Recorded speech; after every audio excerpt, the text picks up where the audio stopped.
got cut off there. Part 2 of this talk, the declaration of war. The international community has miserably failed in their duties to respond to the crisis in Myanmar. We have seen now over the last 47 days or so displays of horror that have shocked the conscience of good men and women around the world. I won't go through a litany of lists of the ways in which the terror has been documented and seen. But I can tell you on a personal basis that I've been up close to war and genocide as a non-combatant. The horrors that I'm seeing in Burma truly break the human heart. It drove me into a monastery in Burma. This samsara was just fraught with the convulsions of greed, anger, and delusion, to state the obvious. And I remember teachers, Mahasi Sayadaw and Sayadaw U Pandita and U Sujata, always inviting us, look around. What we see in the world are convulsions of human consciousness. These kusala and akusala, these unwholesome, evil states of mind, if unmindfully associated with, one righteously and joyously dives into the evil of their ways and conscripts other people in that evil and welcome to the Manusa Loka, the human realm, planet Earth. Seek salvation from this dukkha. Overcome this dukkha through your own mindful, engaged presence. Attain the sacred nibbana. There is no solution within samsara. That was what I remembered. But then I met U Thinu and U Chi Mung and Daw Aung San Suu Kyi, who integrated radically these timeless Dhamma principles within politics, within freedom, within the love of dignity and human rights, and brought it into what they called a revolution of the spirit. It wasn't so much meditation off the cushion or out of the yekta or yoga off the mat. It was an informed intelligence of using the power of the feminine, the divine feminine, that's my language, the power of the voice, a forceful voice, the human voice, human ingenuity, the power of dialogue over death, toxic patriarchy, and white supremacy, the gun. They confronted the gun with heart, with metta in action, with strong talk, strong actions, willing to endure torture and rape for the betterment of the country and the future of freedom in Myanmar. Wow. And we've asked the world community, we've asked world leaders, what's going on in Burma today is an act of outrageous terrorism. Anywhere in the world, if we had a kidnapping, and there have been now many, many kidnappings in Burma, it would be an instantaneous 911 call. If there was an active shooter on my block, instantaneous, a 911 call, and the police says, no, we're defunded. You know, it's like, hey man, we're going to smoke a joint and just chill out and watch the All-Star game today. It's like, I'm sorry, you know, just take care of yourself. Oh, they're raping too. What can I do, man? You know, it's like, we're the United Nations. We're going to smoke some pot today and just hang out and just chill and, you know, and just kind of watch some porn later on in the day and get our fat checks and go to a really great restaurant tonight. And what? They're putting poison in the face of elected officials there. Oh, geez, that's just too bad. You know, I don't know what to say. I mean, I know we're being paid a lot of money here at the United Nations and, you know, in Washington, the Pentagon, England, EU, Australia. Hey, man, we're leaders. We're democracies. You know, it's like, what?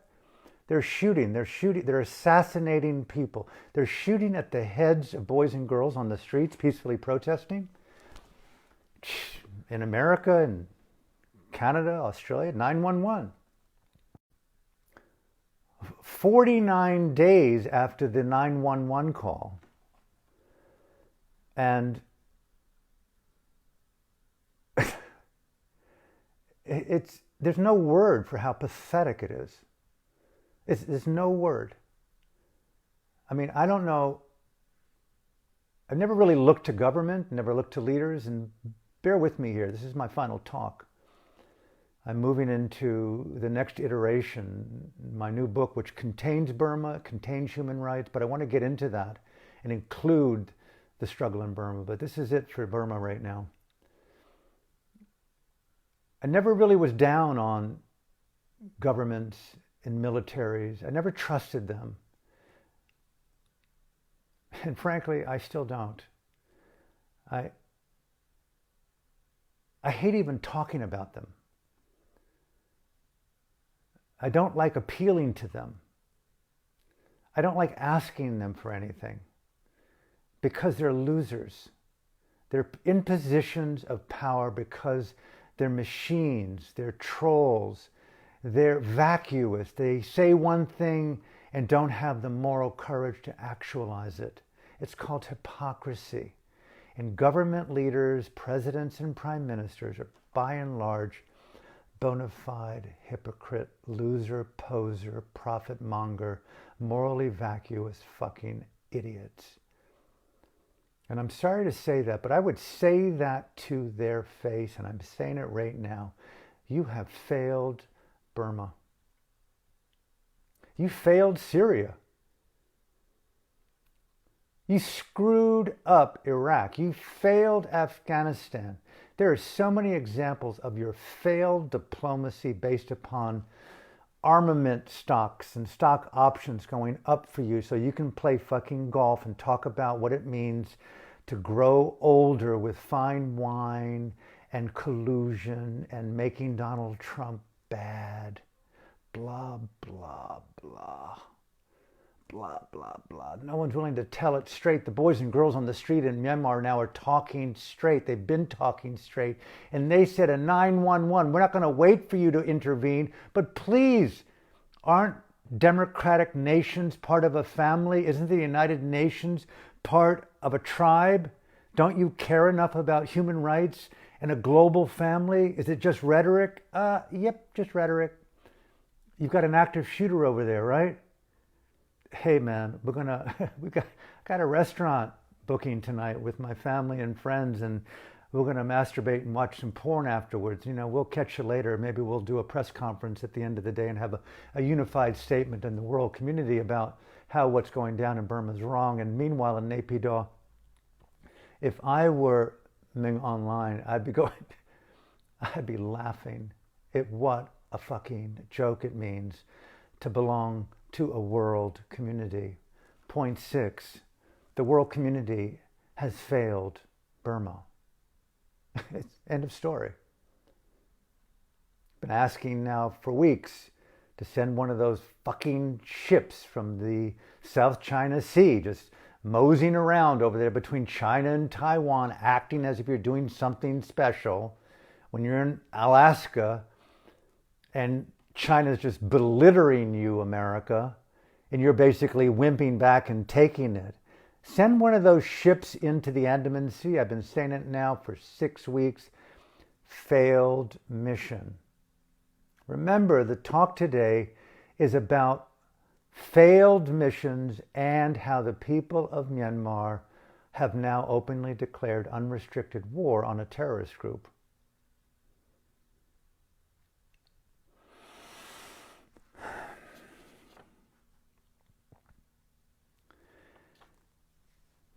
Point 7. I never dreamt that I would be saying this. I never in my life would imagine saying this. And I'm not speaking on behalf of an organization, a country, but just simply a human being, a concerned citizen, a lover of Burma and human rights and freedom and democracy. The final solution, it's an open declaration of war on the military terrorist group in Naypyidaw known as MAH-SAC, Ming On Hlaing State Administration Council.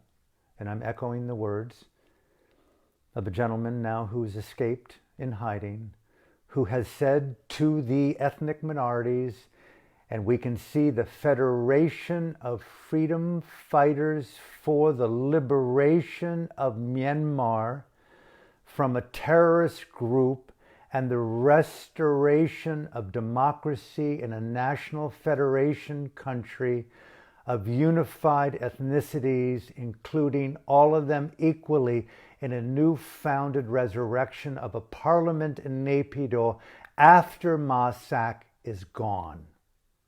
And the Federation of Freedom Fighters takes over from the present-day Damada.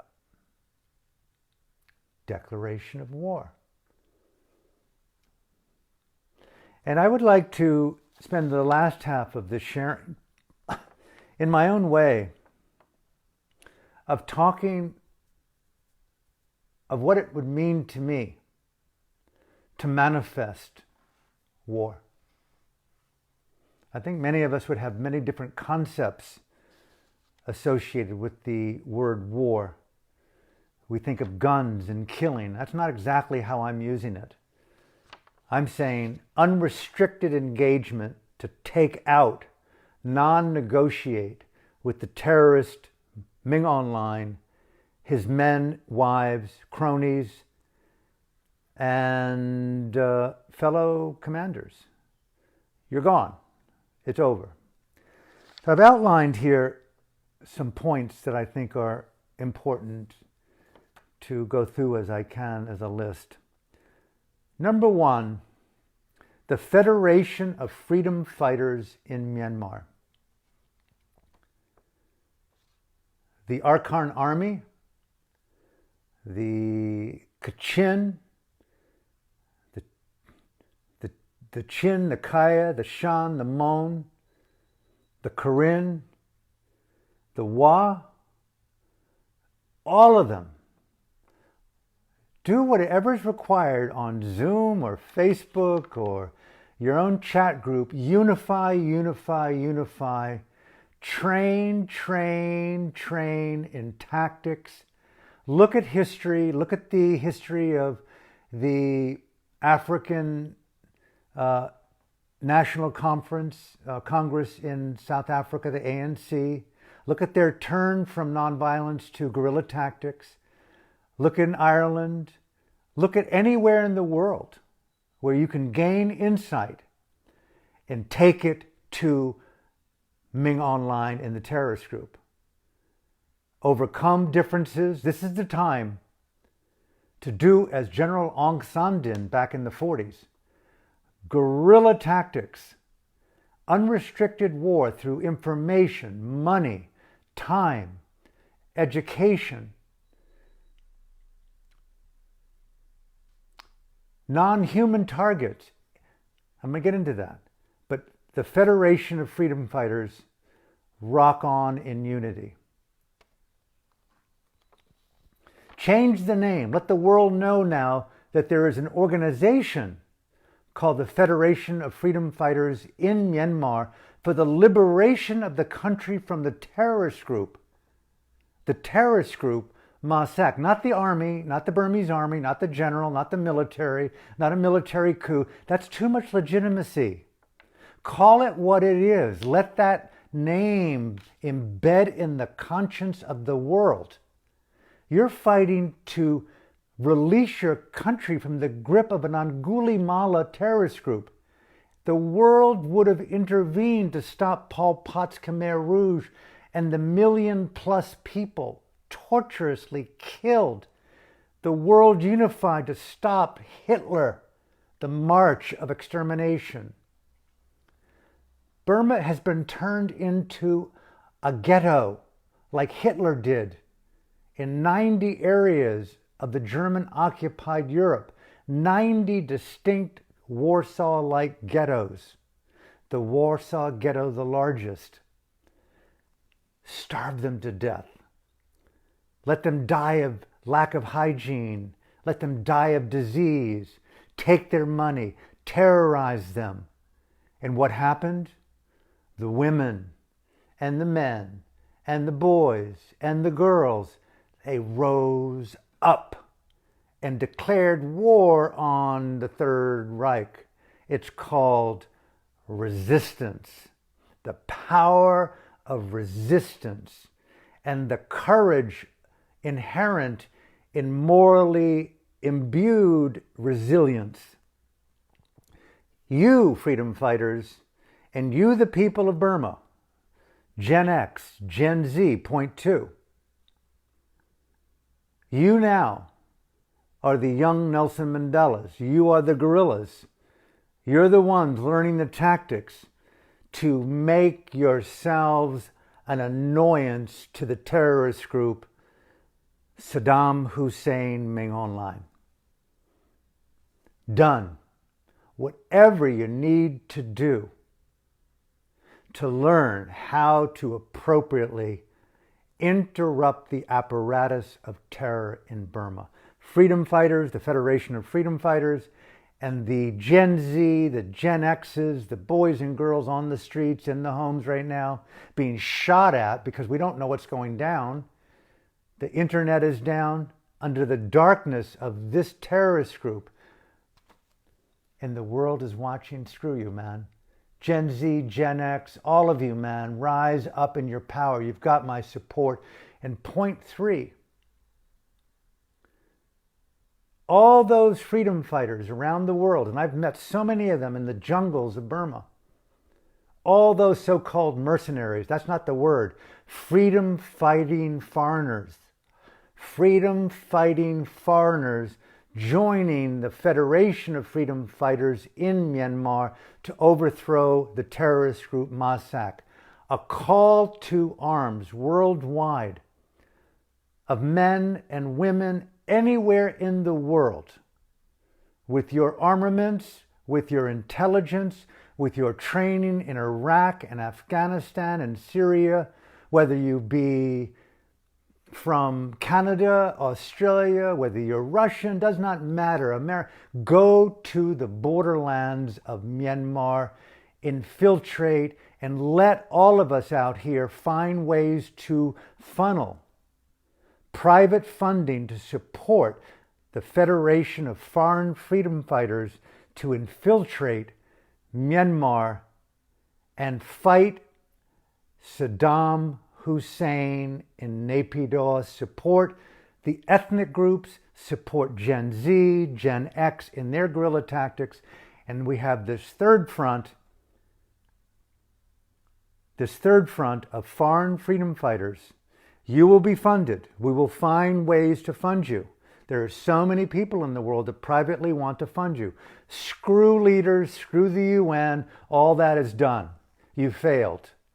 We don't want your press releases, we don't want your statement, but there are a lot of men and women in the world who will now make time in their life to defend God and Jesus and Allah and the Buddha and the rightness of human rights, and they will go to Thailand, they will go to India, they will go wherever they can get into Myanmar, and they will do all that they possibly can to educate and support and offer tactical support to the boys and girls in Burma.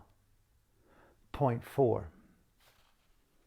All the ethnic groups are pretty well armed, and I'm saying, okay, arms dealers, you're not wanting to restrict your arms to the terrorist group. Keep giving them all the arms you need to do it, whatever it is that you need to do to continue to play golf.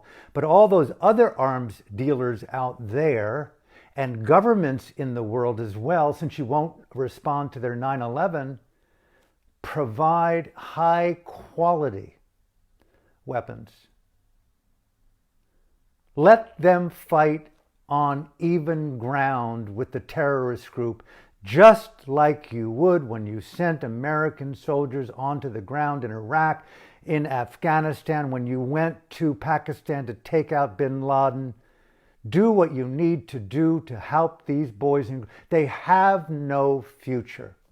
59 years they've given their lives, their parents, their uncles, their grandparents, to dictatorship to try to change it from within And the terrorists said, screw you, rape you, poison you, kill you, demean you, arrest you, violate you, put your teachers in, close your universities, be like a dog. No, you are a rat in our country.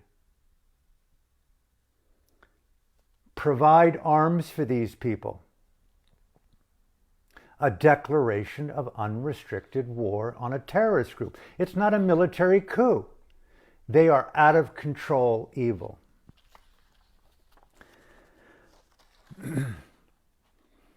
Point 5. Stop work. Man, 54 million people in Burma. There's probably, I don't know how many, 10,000 of the 300,000, 400,000, 500,000 evil soldiers within the terrorist group, but there's probably 10,000 to 20,000 active assassins and killers. They need to eat. They have families. They have children. They drink beer and liquor. They have to cook food. They need cars and oil, maintenance. I am so impressed at what the people of Myanmar are doing and what they're saying. I read something yesterday where they came in and stole all of their money and their ice cream and their savings and their gold. And their response was, take it all rather than live under the tyranny of a terrorist group. Wow, that redefines RAD, and to multiply that times 54, they talk about courage being contagious. May it spread like a life-giving tsunami of courage throughout the country. All teachers, all medics, all nurses, all dentists, everyone. Civil servants, yes, they're imprisoning you now. They're taking from you that which is precious. They're taking your home. The railway workers, look what they've done. In minutes or hours, get out onto the streets with your belongings. Your home is no longer yours. Pilots, flight crews, stop colluding with Angulimala in Naypyidaw. Stop. Stop. Shut the country down as the Federation of Ethnic Freedom Fighters unite, as the Federation of Foreign Freedom Fighters come in, as the Gen Z and Gen Xers are trained and armed in various tactics. Everyone else out there, if you're not going to be a fighter, support the fighters, one, by offering money and food, and deprive the terrorist group of food, money, petroleum, oxygen, and support. Stop. This comes right back to the monasteries.